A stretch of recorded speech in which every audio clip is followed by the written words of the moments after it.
गैया के गोबर से अंगना लिपोइनी, कुम्हारू के पुतवा से कलश मंगैनी, कुम्हारू के पुतवा से कलश मंगैनी। गैया के गोबर से अंगना लिपोइनी, कुम्हारू के पुतवा से कलश मंगैनी।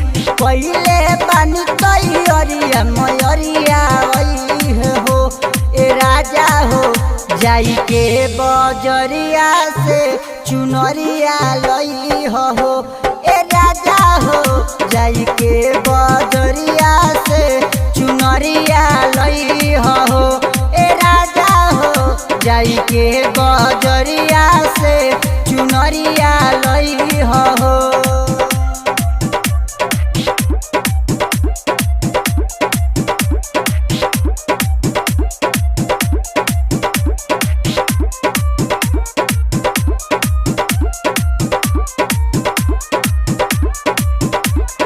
नव दिन अपना अंगनवा माई के कोई पूजनवा हो, दूर होई दुखवा दलैया ए पिया पाके दर्शनवा हो।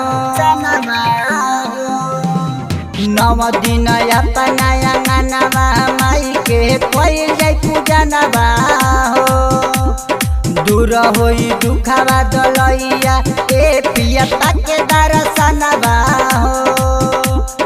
नव दिन पाठ हम करब ए पिया गई हो भजनवा ए राजा हो, लाल रंग बजरिया से चुनरिया लई हो ए राजा हो, लाल रंग बजरिए से चुनरिया लई हो।